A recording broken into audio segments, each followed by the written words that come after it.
दोस्तों नमस्कार। मैं आदित्य आपका स्वागत करता हूं। दोस्तों आज मैं आपके सामने बड़ा ही अनोखा विषय लेकर आया हूं जो हमारे खान पान व स्वास्थ्य से संबंधित है, जिसका नाम है रोटी कितनी खोटी। दोस्तों जिस रोटी के लिए हम इतनी मेहनत करते हैं, इतनी भागदौड़ करते हैं, लोग तो अपना ईमान व चरित्र तक भ्रष्ट कर देते हैं। क्या वह रोटी हमारे लिए सही है या नहीं है, इसी विषय पर आज थोड़ी सी चर्चा करेंगे। दोस्तों भारत में सामान्यतः 2 मिनट में पकने वाली फुल्का रोटी खाई जाती है। दोस्तों इस 2 मिनट में पकने वाली रोटी का स्टार्च कभी भी पूर्ण रूप से ग्लूकोज में नहीं बदल पाता। इसलिए जब इस रोटी को हम चबाते हैं तो ऐसा लगता है जैसे गीला आटा चबा रहे हो जो थोड़ा सा सिक गया है। दोस्तों इस रोटी का केवल ऊपर वाला हिस्सा ही अच्छी तरह पक पाता है, जिसे हम पपड़ी कहते हैं। इस रोटी की पपड़ी का ही स्टार्च ग्लूकोज में बदल पाता है, इसलिए वह पपड़ी हमको मीठी लगती है।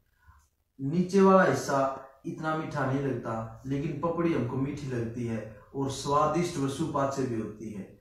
दोस्तों बाकी इसका स्टार्च अधपका रह जाता है। दोस्तों जब यह अधपका स्टार्च हमारी आंतों से निकलता है तो इसी कारण से शौच व मल से दुर्गंध आती है, वरना पूरी तरह से पके हुए स्टार्च की गंध तो मिट्टी जैसी होती है। दोस्तों आंतों से जब यह अधपका स्टार्च निकलता है तो इसका दुर्गंध युक्त एसिड जो होता है वो इतना खतरनाक होता है कि टॉयलेट के पत्थर को भी प्रभावित करता है। इसीलिए हम बार बार टॉयलेट को फिनाइल या एसिड से धोते हैं।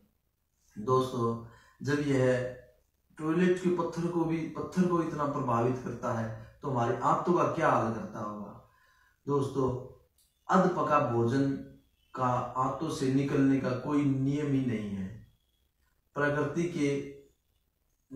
ने जो पाचन का नियम बनाया है, तो पाचन के नियमानुसार तो आंतों से बीज व छिलका ही निकलना चाहिए। अधपका आहार का निकलना शरीर का कोई नियम ही नहीं है।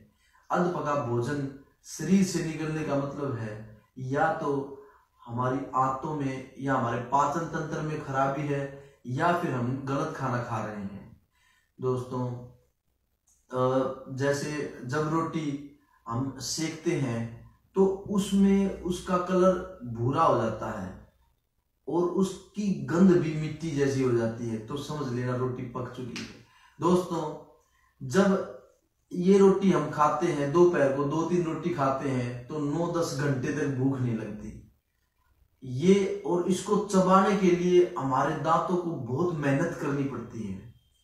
दोस्तों यह रोटी 18-18 घंटे में पचती है।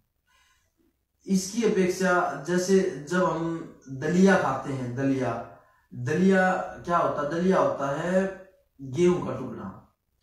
दोस्तों ये गेहूं का टुकड़ा जब हम पानी में डाल के इसको आधे घंटे तक 25 मिनट तक जब इसको लगातार धीमी आंच में उबालते हैं तो इसका पूरी तरह से इसका स्टार्च ग्लूकोज में बदल जाता है। इसीलिए दलिया हम जितना भी खा लें तो भी हल्कापन रहता है पेट में।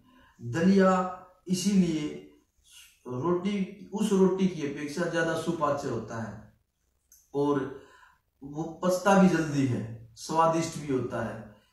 इसी तरह होता है दोस्तों ब्रेड व टोस्ट होता है। ब्रेड एकदम अधपका स्टार्च है और टोस्ट पूरी तरह से पका हुआ स्टार्च है, यानी पूरी तरह से ग्लूकोज में बदल चुका होता है। इसीलिए जब हम टोस्ट 4-5 टोस्ट खाने के बाद भी पेट हल्का रहता है और ब्रेड एकदम पेट को भारी कर देता है। और कई बार तो ब्रेड के ऊपर फलों का जैम या शहद लगाते हैं तो बहुत खतरनाक होता है। और क्योंकि दोस्तों ये कई प्रकार की बीमारियों को जन्म देता है। फिर जैसे गंजापन होता है, पथरी भी होती है और जैसे गैस, एसिडिटी, ये तो आप ये अगर फलों का जैम ब्रेड पे लगा के खा रहे हैं तो आपने गैस, कब्ज, एसिडिटी की व्यवस्था कर ली है, पूरी अच्छी व्यवस्था कर ली है। जैसे दोस्तों हमारे समाज में परांठे खाने की भी बहुत परंपरा है, परांठे बहुत खाते हैं दोस्तों। ये जो परांठा होता है ये रोटी की अपेक्षा इसका स्टार्च ज्यादा पका हुआ होता है। वैसे तो इसका भी स्टार्च पूरी तरह से कंप्लीट रूप से नहीं पका होता, लेकिन इसमें क्या होता है, इसमें एक तो घी या तेल की गर्मी से, एक घी या तेल की गर्मी से, एक तावे की गर्मी से इसका स्टार्च ज्यादा जल्दी पक जाता है, इसीलिए यह हमको मीठा लगता है। इसलिए परांठा हमको मीठा लगता है रोटी की अपेक्षा। लेकिन हमारे यहाँ परांठे बनाने का तरीका बहुत गलत है, क्योंकि इसमें क्या होता है, इसमें जब परांठा हम बनाते हैं तो घी तेल को हम जला देते हैं बिल्कुल, और इसमें पूरी रसोई काली हो जाती है और पूरा घर धुएं से भर जाता है। पड़ोस में भी पता चल जाता है कि भाई किसी की परांठा बना हुआ है। और ये जो है जब रसोई को इतनी काली कर देता है तो ये आंतों को बहुत खतरनाक होता है, आंतों के लिए ये बहुत खतरनाक होता है। उनका क्या हाल करता होगा। और जैसे पूरी होती है, पूरी भी हमको मीठी लगती है क्योंकि उसका स्टार्च पूरी तरह से ग्लूकोज में बदल जाता है। लेकिन बाजार की पूरी ना खाएं, क्योंकि बाजार की पूरी में जो वो तेल बदल ही नहीं करता कभी भी। बाजार की पूरी में सुबह तेल डालता है और वो शाम तक ऐसे ही रखता है, इसीलिए बाजार की पूरी जो होती है वो वही तो कैंसर बनती है, वो कैंसर का कारण होता है, क्योंकि वो तेल बदल ही नहीं करते। इसलिए पूरी खाएं तो घर की पूरी खाएं, बाहर बाजार की पूरी कभी ना खाएं। उनका काम तो सिर्फ पूरी को बेचना है, आपके स्वास्थ्य से कोई मतलब नहीं है। इसी तरह होता है दोस्तों, दुनिया की सबसे खतरनाक रोटी होती है पंजाब की जो तंदूरी रोटी। पंजाब की तंदूरी रोटी दुनिया की सबसे खतरनाक रोटी होती है, क्योंकि उस रोटी को एक तो ऐसे थपथपा के गोल किया जाता है, फिर उसको ऐसे तंदूर में चिपका दिया जाता है और वो ऐसे ही सिकती है जैसे तवे पे रोटी सिकती है। दोस्तों यह जो रोटी होती है थोड़ी सी देर के बाद इतनी टाइट हो जाती है, जो कि खींचते हैं तो ये बहुत टाइट हो जाती है। और इसका जब इसको तो चबाते हैं तो बार बार इसको बहुत समय तक चबाना पड़ता है, और इतना धैर्य किसी के पास नहीं है कि इसको इतनी देर तक चबाया जाए कि इसका पाचन आधा तो मुंह में ही हो जाए। इतना धैर्य संयम किसी के पास नहीं है, तो यह तो हमें सब्जी के सहारे निगलनी पड़ती है।